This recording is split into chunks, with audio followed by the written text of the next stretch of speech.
see that there's some pushback because there are some pushback with parents at school boards, for example. You have Florida and other states that have put in new laws and policies that have pushed back on things. Great. And so this is the same kind of thing to me, is talking about things that it's kind of like saying all's well in Zion. It's okay, right. you know, and it's not true. It's just not true.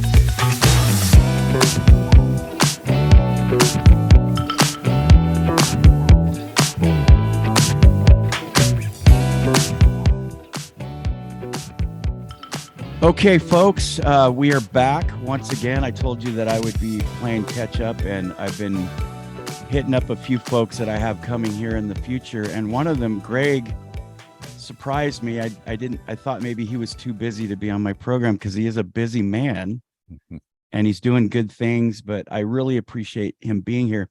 Most of you know who Greg Mattson is, and it's not Madsen. Somebody asked me today if you were related to Truman G. Madsen. I said, no, he spells it with a T. Correct. Matsen. And for those of you who do not know Greg, he is the founder of Cwic Media. That is a podcast and YouTube channel. He is the host of its primary show called Cwic Show.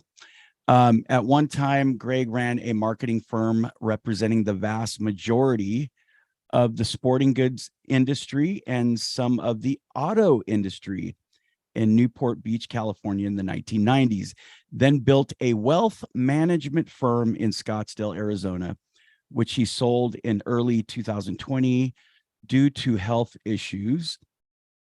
And he has studied the scriptures, amongst other things, like a lot of us LDS podcasters and YouTubers do, and all of us who are members of the church.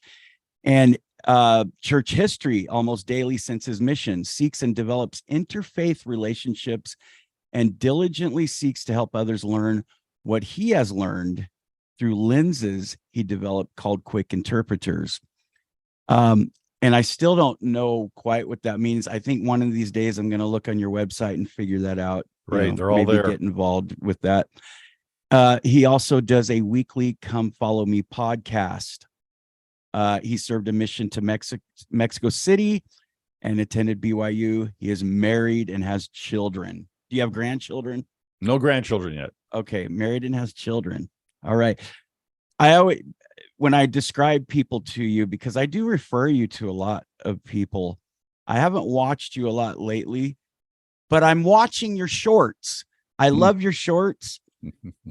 And your walks scare me, and I'll tell you why. It's not you that scares me. And I kind of want to talk a little. I know you said you're going to do more of you went on a walk today. I think it was today. And that's kind of what I was going to talk to you about anyway, is some of the wokeness and just all the stuff going on, man, politically, ideologically, systemically, whatever you want to call it, and how much of it is infiltrating the church. Is it actually infiltrating the church? Just things like that. So you are when I do refer you to people, I basically call you the Glenn Beck of LDS podcasters. You have the best of both worlds. Okay, so you went on a walk today, and like I said, it was kind of some of the things you are talking about, and this isn't the only time you've talked about them. Your whole program is basically based on these principles, and I think ever since COVID, you've kind of taken off even more so in that direction. Mm-hmm. And not only that, just what's going on with BYU. But you mentioned, let's just start with Pride Month, okay? We know that's a thing. It's a thing right now. And you brought up an interesting question. You don't feel that Pride Month is waning? Because I'm hearing a lot of that too. Can you kind of explain why you feel that way? Sure. Yeah. So I have seen this a lot online. I saw this a couple of years ago, the same idea that was focused on critical race theory, right? And a couple of years ago, that was the big, as many on the left would say, that was the bogeyman then at that time, right? Was the critical race theory. It seems that identitarianism and pride has kind of put that to the side a little bit and become the bigger point of cultural change. And so a couple of years ago, I saw there were actually some people that were the movers and shakers of really pushing off critical race theory online, the influencers, so to speak, that were saying, hey, this is just a fad. This is going away. And Well, I mean, I think a lot of people, we look at Black Lives BLM, right? Mhm. So we're like, oh, well, that kind of crashed and Mm-hmm. burned. So if that's, with Candace Owens kind of exposing that, if that's the case, does it mean it's kind of gonna fade away, right? Well, again, it hasn't faded away. I mean, it may be out of the limelight in the public, but as far as infiltration, as far as going into the institutions, it's full speed, right? It's absolutely full speed ahead, especially going into the schools, K to 12, it's full speed ahead. And so nothing has pulled back from that whatsoever. You see that there's some pushback because there are some pushback at with parents at school boards, for example. You have Florida and other states that have put in new laws and policies that have pushed back on things. Great. And so this is the same kind of thing to me, is talking about things that it's kind of like saying all's well in Zion. It's okay, Right. And it's not true. It's just not true. And so what I'll get usually back from that is, well, Greg, you're just fear mongering. This is just fear mongering then. And no, I'm not, right? I've studied this for 12 years. And I've seen the progress and the explosion that happened at George Floyd, and everything that has gone on here is very predictable. It's very predictable when you've followed it for that long and you study the underlying foundational philosophy behind all of this, because that's what's pushing it. There is a Geist, right? There's a Geist that is behind this. I'm personifying it here, but knows exactly where to go and the direction it's going to go. So you get this pushback from the right on these things, which is great, but to say that it's waning is, look at the libraries with the drag shows. Look at what's going on with the K-12. I mean, I've got a show coming up later this week, likely, that is, people don't realize the training that is coming out from the Department of Education right now is very concerning. It is blatant as can be with identitarianism. I have friends that own private schools that have don't know what to do now because they're using public facilities, and the public facilities in their states or even their city are saying, no, we're going to allow trans athletes to use the locker rooms, for example, with these facilities. If you look at the curriculum from the states in the K to 12 space, it's not waning. It is full bore ahead. And if you look at the five, I always look at the 5 pillars that Antonio Gramsci, right? He was a Marxist in Italy, and really he's the one who kind of moved Marxism from a materialistic economic What was the name again? Antonio Gramsci. Oh, yeah. Okay. And moved it into the culture, right? He's kind of the founding guy that created cultural Marxism. Right. He wrote about 3,000 pages on. Now, did he come after John Dewey? Was he around the same time? Yeah, he would be. I've seen some pictures of him. He almost kind of looks like he's an Italian. So he was around later, right? He was in Italy under Mussolini. Okay, yeah. And so you've got this far right, administration and regime that puts him into prison, and that's where he writes all of this. Okay, the prison notes, because he wasn't a fascist, right? Yeah, exactly. He wasn't, even though fascism and Marxism were kind of the same. They're like cousins, really.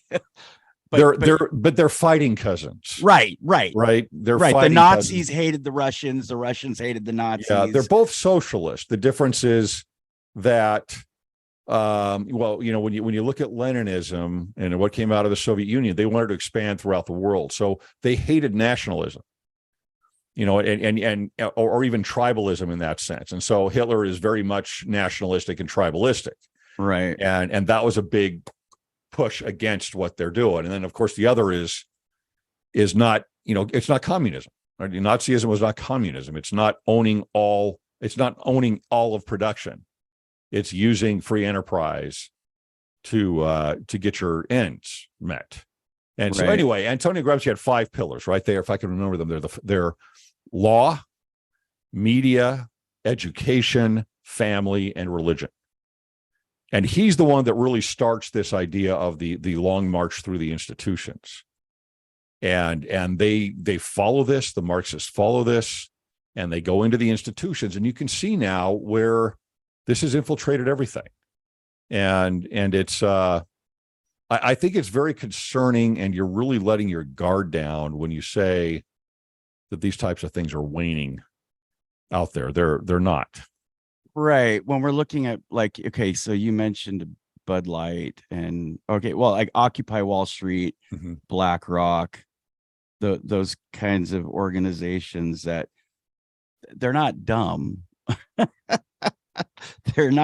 They know what they're doing. I mean, you don't think that they would know that there was going to be some pushback when they're putting Dylan Mulvaney out there. Correct. And Yes. Target is Occupy Wall Street. Are they like the same thing as BlackRock, or No? So Occupy Wall Street was a movement. or am I getting that confused with? Yeah, that happened maybe 12, 13 years ago.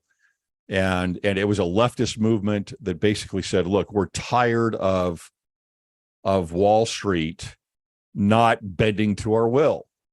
And so they went and they camped out throughout Manhattan, right, all throughout Wall Street, and they stayed there for, I remember how it was, weeks. And you've never seen a problem since then. You don't see another Occupy Wall Street happen because they got what they wanted. Right, well, what did they Wall want? Street. What were they trying to do? And Wall Street changed quite a bit, and they have changed quite a bit. I've got an episode that should be coming out, I think, tomorrow, based on our recording. Okay. That is with Marlo Oakes, who is very tapped into the ESG movement with corporations, where they are going to be graded. They are graded based on their environmentalism, based on their social. Yeah. So activity. I thought that's what BlackRock was. Isn't so that that's BlackRock is is the tip of the spear. Okay. For ESG, right? They're one of the 3 major asset managers in the world, and they are the biggest pushers of ESG, and it's very concerning because you've got a very large percentage of the S&P 500, for example, that is where one of these 3 major asset managers actually owns about 24% of the voting rights of the shares in these public companies. So when you're a CEO and you think about something like Anheuser-Busch with Bud Light, and you say, well, why would I do this? And yes, they ended up firing the marketing Why would I director and all shoot this other myself stuff. in the But foot, see, right? they're looking over here at their consumers. Yeah. And then they look at their shareholders. and then they look at the money managers, right? The asset managers. And the reason the asset managers are so important is because it's not even their own money, right? It's our own money. It's our money that the asset managers run, that we have in, say, for example, our retirement funds and our 401ks and our IRAs. Well, they're going into these mutual funds that are put together by these asset managers, where they now own the voting rights. You don't own the voting rights. They own the voting rights. They have all the power because it's their mutual fund. And they end up with a large percentage of the ability to vote within these companies. So you could vote out a CEO real easily. If you own 24% of a company, of the voting rights of a company. I mean, it doesn't take that much to pull people on your side and make sure that the company's going under what you direct it to do.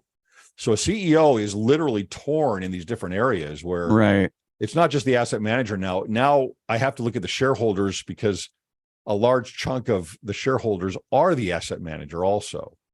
And what is more important? Do I need access to capital? Or do I need to piss off my consumers a little bit? Which way am I going here? Okay, so Occupy Wall Street, they went away basically. Yeah. That's kind of like the Black Lives Matter movement, Right. at the corporations. So BlackRock still is a thing, though. Oh yes, yeah. Okay, so they took over. I think I'm still confused. So Are there two BlackRock, different entities? yeah. Occupy Wall Street is not an entity. It was just Right. a movement. It was just a movement. Okay, A leftist movement. their agenda was not to make money, because they have No. money. No. These are They're- like shadow politicians. I'm not going to name names, but we know some of their names rhyme with Zorro. Or Right. something. Yes. Right. In fact, there was And- a lot of money there behind that. Yes. Okay. Yeah. So I get what you're saying. And it's not, because people think it's all about money all the time. It's not. No. Now, you might have some things like pharmaceutical issues that I'm not going to also name or get into, that people are all in it for a spoil, maybe. Mhm. But also an agenda, an ideological agenda. Yes. And that's really what this is. And it's people don't realize that it is money and it is power for sure. Power is the top. But these people are ideologically possessed. I mean, this is their new morality. People go back and look at someone like a Lenin or a Stalin and say, well, they were just power hungry and this was just a good means to get there. It's like, no, you read their biographies, read their what they wrote themselves. These people were absolutely obsessed with communism. Yeah. And they were going to force it out there any way possible. The ends justified the means to the umpteenth power. Yeah, absolutely. Right? Yes. Well, because you even talk about Hegelian dialectic. Did I say that right? Mhm. And is that kind of like, would you say, order out of chaos? Is that kind of The like Hegelian or the dialectic ends is justifies actually the means? is something. It's a true principle, actually. But Okay. what it is it's basically saying this is how history works, right? We're at, let's call it the status quo today, where we're at, and what we're going to do is we're going to push way out there, almost ridiculously far out there in changing things. Oh. And then what will end up happening, and so you have the status quo is called the thesis, right? The pushing out there ridiculously, where we say, like, this is crazy, these are the fringe people, right? This is the antithesis. And then what you end up with is somewhere in the middle, you end up with the synthesis. And so that's the idea of the Hegelian dialectic. It's a leftist undertone, which is also one of the fundamental reasons philosophically why I say it's not pulling back. It's just not. It pretends to pull back. It is maybe. what is built. Yeah. Leftism is built on this. And it's, so you end up at a synthesis that's kind of somewhere in between, but what you've done is you've now moved it out, right, further.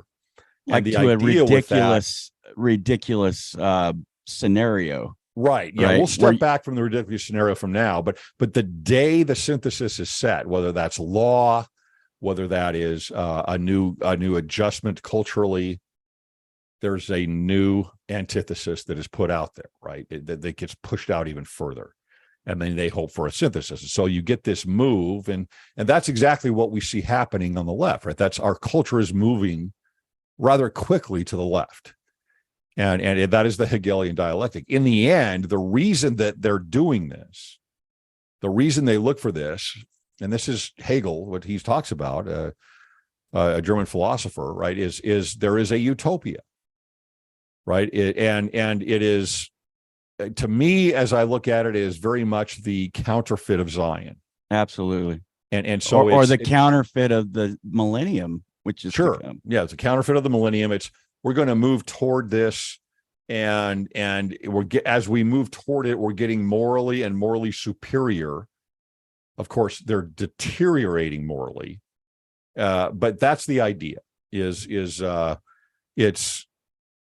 not there. There is some pushback, right? You always have the right always reacts. That's what the right does. Honestly, unless you're talking about an American type of revolution, the right is almost always in a position of defense, and almost always in a position of reaction. It's what is the left doing today, and how do we react to it? Right. That's usually how it works out. But so what happens is that pullback does happen to some degree, but eventually you well, unless you talk to classic liberals that mentioned like this evangelical right movement back in the 80s and 90s. Remember when they were trying to ban like things that should have probably been banned, like, you know, some of the rap music that was out in the 90s by what was it, Two Live Crew or something like that. And remember the thing with Penthouse with oh gosh, what was his name? Yeah, Larry Flint. Larry Flint, yeah. But I don't even think that was, something maniacal. I mean, it was, or even as big as what's going on today. Yeah, right? I don't think it is either. It's kind of like my wife and I kind of laugh about this, right? I mean, we don't have little kids anymore, and it's not a laughing matter. But we don't have little kids anymore, so it's not the same issue for us. But we're like, Guy, remember those old-fashioned sins? Remember back when it was just sex, drugs, and rock and roll, right? And it's like when we were worried about hippies. Well, I was born in 71, but my grandpa, remembers. My mom would talk about my grandpa and my uncle getting in a fight because he wouldn't cut his hair. Mm-hmm. Yeah, that was the big problem back then. Yeah. Or those hippies coming into. And songs like "We Don't Smoke Marijuana" in Muskogee. yeah, exactly. It's like this is so much harder. What we're going through right now. I mean, where these ideologies are focused at attacking our actual identity of who we are as a human being, and raising these other identities up, well above what should be, even if you're secularized, even raising it above being a human being, right? Where whether it's sexual orientation or race or gender or all these other lower identities that are focused on, that's not going backwards. I'm sorry. That is going to continue to unravel. And I don't think we have I don't think that we have the capacity outside of the church, honestly, to in our societies to push back on these things and to fight off the ideas that are there. I think we've done a horrific job of this and in educating people and understanding. And part of it is the reason is because it's just come on the scene like a fire hose, right? With us in the last, say, 5 years, up to 10, 12 years ago. But in the last 5 years, especially, it's been like a fire hose. And we have no defenses for it. We do, but they're not known, and there are very few people aware of this. And it uses an untethered or an unbridled compassion as its lead to pull people into these ideologies. And we don't know how to combat that very well. We've done a horrible job, both inside and outside the church. So that's what I was going to ask you next is what, because this is what we're about here, right? We talk about the gospel, we talk about the church. And the reason why we're talking about this ideological war and things like that. But what did you mean when you mentioned, when you have mentioned in the past about it being in the church? Are we talking Is it safe to say, though, that if we are keeping our eyes riveted on the prophet, that we're going to be okay? Are we, when you say in the church, are we talking about a blatant infiltration of, I mean, is it in the hierarchy of the church? Well, I Or are wouldn't we go that talking? far. I'm Right. sure it Okay. is. I don't doubt that. I don't really focus on that. When I talk about in the church, I'm talking about the membership. Right. And that's, I know people. And even those professional people that are in the membership that happen to be, like in academia even, right? Yeah, academia, but that's where the rubber hits the road on all of this, right? It's going to your church meetings, and it's, what are you hearing there, right? So I get hundreds of comments, emails, and or on the YouTube channel or through my website about, yeah. So my daughter was in Young Women's today, and they brought up feminism and talked about how it was great and how you don't really need a man. And just all of these things. It's like, wait a minute, this is what you're doing is you're taking another religion. It really is another religion. And you are trying to supplant the former religion. And it doesn't work, right? It doesn't work. One has to win out. They cannot coexist because they are diametrically opposed as far as family and as far as the doctrine of Christ. These religions are diametrically opposed. And I say, what religion? I call it the religion of academia, but we're talking about really the social justice gospel, the gospel of equity. And so that's what I mean by in the church, right? Right. It's your Sunday school teacher. It's the member of your ward that gets up at fast and testimony meetings and starts talking about anti-racism and Ibram Kendi. And it's maybe your bishop, maybe your stake president. I know what you mean. Yeah. That's what I mean by in the church. Right. Yeah, because I do notice that. Well, I have a friend that's a stake president. I'm not going to dox him or mention his name or anything like that. But he was my friend before he became stake president, and we talk about these things a lot. He tries to stay apolitical as he's in his calling, but we will discuss things privately. But I do ask him, do you feel like there's a firewall, a safe firewall, when things get past a certain point from, like bishop is a local calling, but I think we know that when someone moves up in position in the church, they go to stake president, maybe they become an area authority, the quorum, first quorum of the 70 or whatever. There's probably more of a screening process and more, and I hope and I feel, not just hope, I have a good feeling that there's a lot of prayer and fasting and supplication and Sure. and a mantle upon these brethren and sisters, committees, that before they call someone to these higher positions, there is a spiritual firewall, I think. But you're right. There have been bishops that have defected from the church. We're seeing that a lot. There have been stake presidents. There have been high councilmen. There have been, and just elders and sisters. But yeah, like you mentioned a lot in your program, academia. It almost seems. Would you say that today the brethren are kind of treading water a little bit as far? I mean, I'm sure they know, they're pretty confident about what the Lord wants done, and the Lord's not naive either, But do you think there's a little bit of treading water going on, and some juggling of trying to keep correct principles, and at the same time not to offend the powers that be, so that we could keep temples open, so that we can keep penetrating every continent?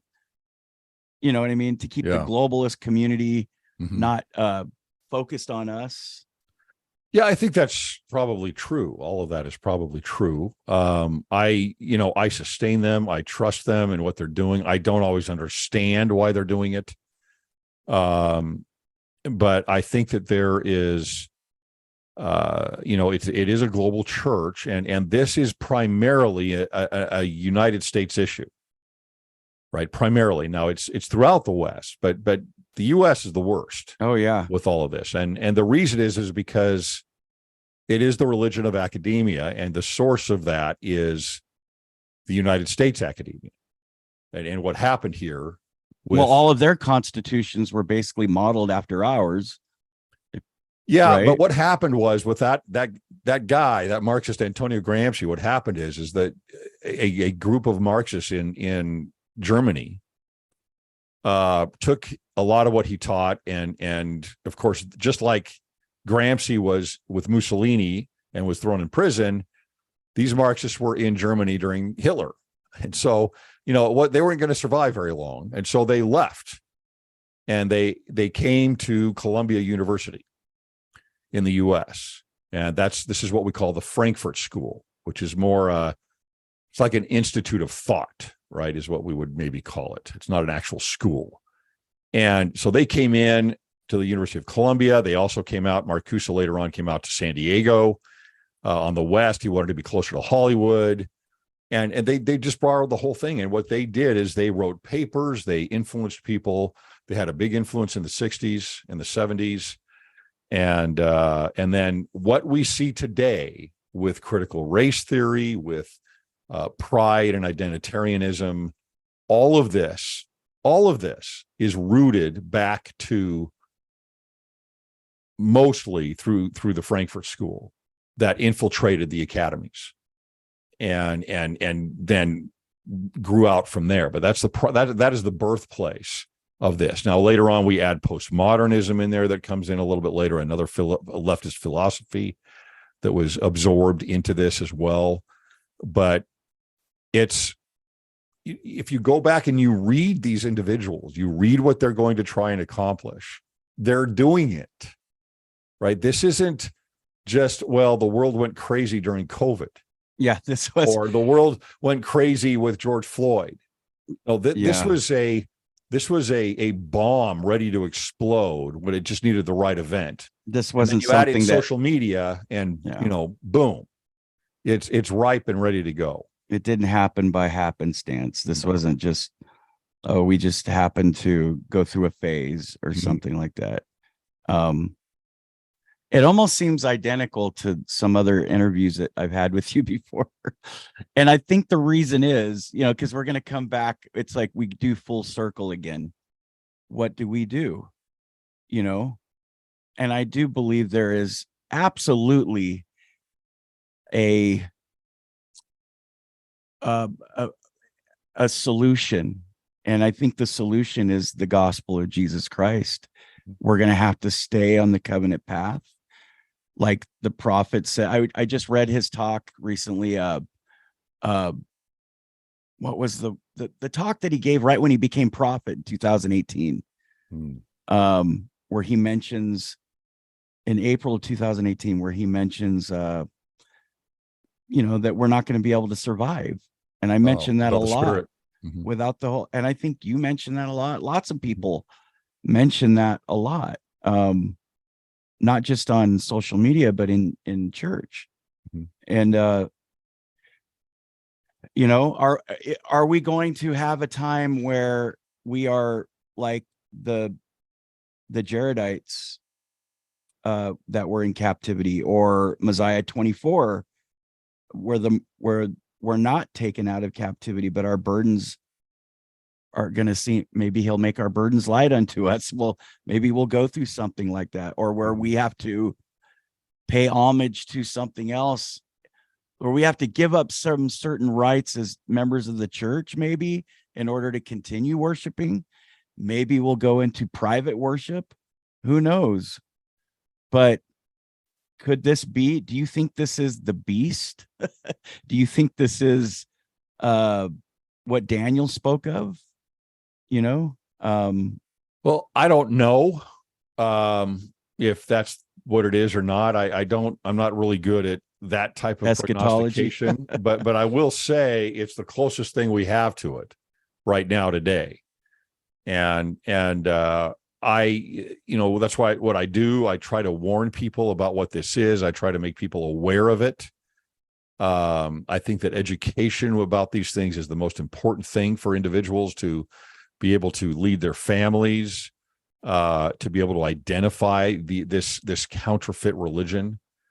And without that, I don't think, when you have a people here's what I see with Latter-day Saints in the U.S. You have, especially in the Intermountain West, you have a people that are primed for this counterfeit religion, and in that they are good-hearted people. They have a strong sense of wanting to belong beyond the boundaries of the Intermountain West and of their religion. Right? There's always this thing. Well, I want to be a part of the bigger picture, right? And you have, Mitt Romney running for president back in 2012, and there's this like, okay, this is the moment, the Mormon moment, right? That you see, and we're going to save the Constitution. Yeah, now. we're going to save the Constitution, and it's there's a sense of, well, I don't want to be weird. I don't want to be different, right? Even though we're supposed to be a peculiar people, but what does that really mean? And so it leads with this idea of this unbridled compassion. When I say unbridled, what I mean by that is without truth, without order, without the commandments, without God. And it's an unbridled compassion that says that anything goes with anyone, and we're just going to support, tolerate, and embrace anything that goes on out there, and anyone who wants to be their authentic self. This is just postmodernism. Mm-hmm. And that's a real problem. That is not the doctrine of Christ, which is the exact opposite of this, which is, I'm going to humble myself, I'm going to condescend, I'm going to be the servant to God and follow the commandments. And then so you end up with this a cultural battle, honestly, within the church, say, over things kind of like marriage in the temple and the ordinances there, and it's, there's a certain I talk about this as a certain there's a certain hope in change over a hope in Christ, and it's not me that is the problem, which it always needs to be, no matter who we are, right? It's me and my repentance and my relationship with Christ through the atoning sacrifice. The problem instead is out there. And within the church, that means the problem is with the brethren. That means the problem is in the policies and procedures. That means the problem is with the commandments. White Mormon fragility. Yeah, right. Yeah, very much like that. Yes. Yeah, where the problem is Brigham Young. The problem is historical bigotry or whatever, Mm-hmm. right? And the cure is equity. The cure is equity. The Yeah. cure is change, as long as it's not me that's changing. Right. Well, I think I've asked the things that I want to ask. I know you're going to do a program on that. So I don't want to take all the goodies away from you. But thank you. I agree with you. Not all is well in Zion, but I think that's to be expected before the Savior comes. But we can still, as individuals, I think it's going to be an individual thing. The Church of the Firstborn, in my opinion, is not the members of the church. It is but they do come from the membership of the church. I think it's those who are going to keep oil in our lamps, repent of our sins daily, and enjoy the hello. Oh, there you go. Are you there? I'm here. Okay. Enjoy the daily repentance and make covenants and keep covenants and repent and do what's right and keep our and it comes down to testimony, right? It comes down to recognizing, having the spirit of discernment, and knowing what is right and wrong. I'd add just a little of that, Troy. I think when you talk about President Nelson saying that we're not going to make it without the Spirit, my one of the things I would say is, well, how are you going to get the Spirit, and how do you get that in a world that's going crazy, and you're bombarded with social media and streaming that is inappropriate or that is bringing all these ideas in constantly to you and your family, and we need to study the Scriptures. We've got to study the Scriptures. The truth is there. That's where the Spirit will grow within you as you read the Scriptures and you understand what they're talking about, especially the Book of Mormon, and understand that is written for us in the last days. It's not only the tool to gather Israel, it's the tool to help you navigate the philosophies of men in the last days. And it's there. It's all about the antichrists. It's all about the dissenters from the Nephites and where they go and what they do and how they fight against the church.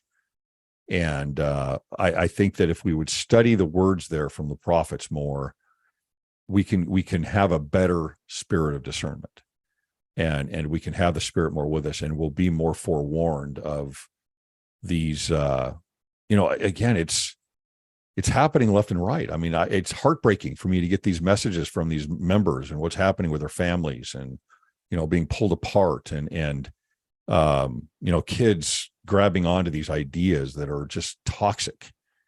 And I want you to know that I refer you to a lot of parents.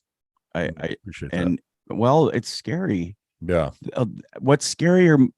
It's scary for the kids that are going away. I've got friends that are sending their kids to BYU Idaho because they're afraid to send them. And I think BYU Idaho is getting inundated now with applications and things. I mean, I don't know, but what's scarier than that is the parents not knowing. Some of these naive parents that think that they're going to send their child to BYU and they're going to come back with a stronger testimony. Mm-hmm. And that might not be the case. Got to prepare them, and you got to know what's going on. You got to know what these ideas are. You can't just have it come down to saying something like about being gay or not gay, or trans or not trans, or have this black and white idea of what's happening in the world. It won't work. No, your kids are going to get so much more information than you do as a parent. If you don't learn what these philosophies are and what is behind all of this and how to counter it, you're leaving yourself without a shield. And you can't, this is not the time anymore to do that. Again, it used to be sex, drugs, and rock and roll. Okay, I can fight against those things. This is something much more pernicious. Yeah.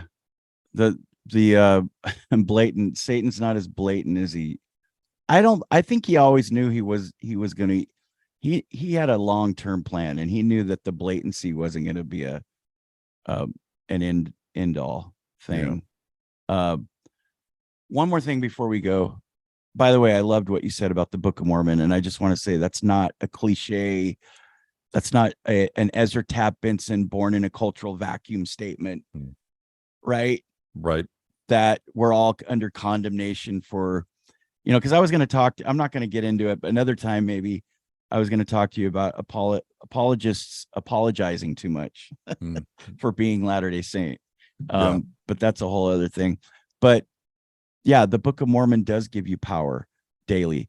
And Ezra Taft Benson did say we were under condemnation in the 80s for not reading it. I remember that. And it's not a cliche statement. It has nothing to do with the John Birch Society or him being conservative or anything like that. These are true principles that are taught by true prophets and apostles. Absolutely. Thank you so much, Greg. Hey, Troy, I really appreciate you inviting me on. Glad to be back. Yeah. Don't go away. Let me just stop this.